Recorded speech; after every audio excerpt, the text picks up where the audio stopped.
Joss Randall. Salut les groupies, c'est votre cow-boy Joss Randall qui vient vous présenter sa 267e chronique, intitulée cette semaine Fatigué. Et je la commence par cette citation d'André Gide qui résume assez bien mon état d'esprit du moment. Je méprise cette sorte de sagesse à laquelle on ne parvient que par refroidissement ou lassitude. Et à toutes celles et ceux qui me demandent comment je fais pour encore trouver l'énergie d'écrire sur cette parodie de club, eh bien, je les renvoie à Jules Renard qui écrivait: «N'écrit que par lassitude de regarder». Alors, il est quelquefois moins pénible à un soldat de se rendre en cours de bataille qu'à un civil de se rendre à l'évidence. Mais cette équipe et ce club sont fatigants, éreintants, désespérants. Depuis le début de la saison, le temps s'écoule lentement, comme une blénorragie en voie de guérison. Nous trimbalons de match mièvre en match moyen, avec de temps en temps quelques lueurs d'espoir, pour ensuite retomber dans le fadas très rapidement. Et encore, quand je dis ça, je dois tirer sur le mors de mon langage pour le faire tenir tranquille, car je pourrais sinon partir au galop. Mais là, comment dire? Au bout d'un moment, la colère le dispute à la fatigue et au désarroi, et force est de constater que c'est la fatigue qui l'emporte. Chapitre 1, fatigué de cette équipe. Oui, je suis fatigué de cette équipe, de cet effectif inégal et mal construit, plus délabré qu'un couscoussier de Touareg en exil. Alors bien sûr, je pourrais passer en revue toutes les carences individuelles, une par une. Bien sûr, je pourrais parler des contrôles ou des passes à 4 mètres de Sissoko BN, qui pourrait tout aussi bien anesthésier un yak pour lui extraire une molaire à vif. Je pourrais vous parler des fantômes perpétuels, des mecs qui se cachent, comme Cafaro des temps modernes. Je pourrais vous parler des interrogations majeures, comme l'idée aussi sotte que grenue de faire jouer Mouette et Chambaud en haut à gauche. Le coach a dû voir du Mbappé en lui à l'entraînement, probablement. Mais le foot étant pour moi d'abord une aventure collective, je vais plutôt vous parler du manque profond de caractère et de coffre de ce groupe. Autant fait pour exister en Ligue 2 que Briançon pour enseigner le mandarin ancien. Alors oui, j'entends ici les verres à moitié pleins qui mettront en avant une première mi-temps maîtrisée, comme dirait le Hull, ce Jérémy Magique, qui ne regarde pas les matchs de toute façon et en plus n'en met pas une dedans. Mais maîtrisée de quoi en fait? Vous parlez de cette domination absolument stérile, c'est ça? Avec quelles vraies occasions au bout? Combien de tirs cadrés? Comme le disait le grand Diego, entrer dans la surface sans tirer au but, c'est comme danser avec sa sœur. Ça fait plaisir, mais ça sert à rien. Et je ne crois pas que malgré la mainmise des Verts sur la première période, les Amiénois aient beaucoup tremblé en fait. Eux, en revanche, dès qu'ils ont eu l'occasion de nous punir, ils l'ont fait. Et après ça, quelle réponse avons-nous apporté à cette situation? Plutôt injuste, faut bien le reconnaître, en deuxième mi-temps. Eh ben rien. L'apathie. Bonne apathie, messieurs, comme aurait dit mon bon Victor H. Même la seule satisfaction du match pour moi, qui était le retour de Dylan Batoumidze-Kater, dont on voit bien à quel point il nous a manqué, n'est en soi qu'une semi-bonne nouvelle, puisqu'on va à nouveau le perdre pendant un mois et demi.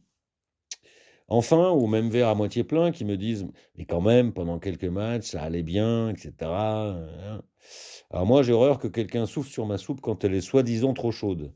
Il faut les regarder à nouveau, ces matchs, hein, et leur lot de réussite. Combien de matchs, à part ASS Angers, les Verts ont-ils vraiment dominé largement, tête et épaules? Le sursaut est venu du changement de système qui, pour salutaire qu'il fut à un moment, est désormais parfaitement lu par tous les coachs adverses, quand le nôtre reste, lui, impuissant à trouver des solutions. Alors, à quel moment le hasard change-t-il de nom pour s'appeler destin? Chapitre 2, fatigué de ce coach. Alors, je suis d'autant plus nostalgiquement triste de l'avouer que j'ai fait partie de ceux qui applaudissaient son arrivée. Mais je suis fatigué de «C'est mon fils, ma Batless». J'ai plus envie de chanter. Alors bien sûr, visiblement très peu aidé par une hiérarchie curieusement silencieuse et assurément peu courageuse, je me doutais depuis un moment qu'il avait perdu les pédales, le Lolo, mais je croyais quand même qu'il était encore un peu sur le vélo. Alors je passe sur son entêtement tactique des premiers 18 mois, qu'il a fini par corriger. En revanche, je ne passe pas sur ce qu'il ne dégage pas.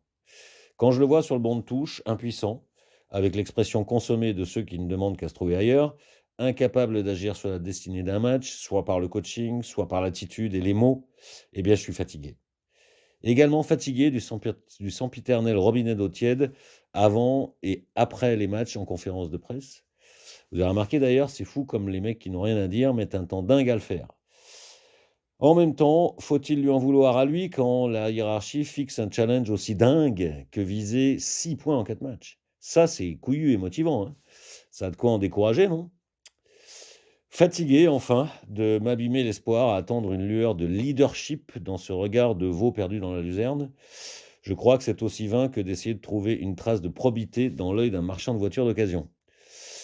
Désolé, c'est mon fils, ma battelaisse, même si j'ai conscience que ta position n'est probablement pas simple hein, sur un bateau aussi mal gouverné, d'ailleurs, où est passé le gouvernail, je suis définitivement fatigué de toi. Chapitre 3, fatigué de ce club. Oui, fatigué de l'infinie dérive. Le temps mal vécu finit par user les passions les plus brûlantes. J'ai toujours regardé d'un œil assez distant, personnellement, et parfois même amusé, tous les délires qui ont agité le Landerneau stéphanois sur la vente du club depuis 6 ans. On parle souvent de la grande annonce de 2021, mais en fait, souvenez-vous, on en parlait déjà en 2018, hein, Remember Pixies, les Garennes. Mais aujourd'hui, je suis fatigué. Donc, en cette période de calendrier de l'Avent, j'avoue scruter avec plus d'impatience le calendrier de la vente. J'ai toujours considéré que ce serait l'agenda des ressources économiques du club qui guiderait les décisions finales, plus que les soi-disant caprices de nos dirigeants, dont on dit qu'ils font la fine bouche, probablement guidés par une coupable avarice. Il se disait même de Roland Romeyer qu'il était à ce point économe qu'il avait fini par contracter la varicelle. Eh bien, j'ai pas changé d'avis. Mon petit doigt me dit que l'étau se resserre, comme dit souvent mon banquier. Mais aujourd'hui, je suis fatigué, vous l'aurez compris, je crois, et sans pour autant faire partie de ceux qui ont la mémoire aussi courte que la mèche du Hulse, à jeter au bûcher tout ce qui a été fait depuis 2004, désormais, j'ai envie que ça se fasse vite. Tout en n'étant d'ailleurs pas certain que l'herbe sera plus verte ailleurs et demain, mais j'ai besoin d'un changement de cap, d'une révision verticale des zones de compétences, d'une nouvelle vision, d'un nouvel espoir, quoi. Alors on me reprochera probablement de noircir le tableau, mais j'ai cette désagréable conviction que sans un changement rapide, désormais, nous pourrions finir par être définitivement condamnés par ce contumace, c'est-à-dire sans assister au procès pour cause de décès clinique intégral et préalable. En conclusion, quand je pense à l'avenir de mon club, parfois mon regard se fronce comme la jupe d'un Écossais. L'avenir à moyen terme m'angoisse, mais celui à court terme aussi, et déjà, pas plus tard que demain, je serai comme beaucoup à me geler les noyaux dans notre chaudron, volcan toujours actif, mais que j'ai peur de voir s'éteindre. Notez bien toutefois que les volcans sont bien les seuls à ne pas faire chier le monde quand ils arrêtent de fumer. Et ce n'est pas sans un serrement de cœur, bien plus fort que celui du jeu de paume, que j'avoue une peur de voir un jour la passion s'éteindre. Car même les plus grandes passions ne durent pas aussi longtemps que les impôts. Alors pour finir, histoire que vous n'alliez pas vous pendre après la lecture de cette chronique, voici une fin en guise d'ouverture positive. Faites ce que vous pouvez pour vous en contenter. C'est une phrase de Claire de Lamirande tirée de La Baguette Magique. La lassitude, ça fait partie de l'amour, cette fatigue à un moment donné, comme l'ombre d'une faille qui nous assombrit. À bientôt les groupies.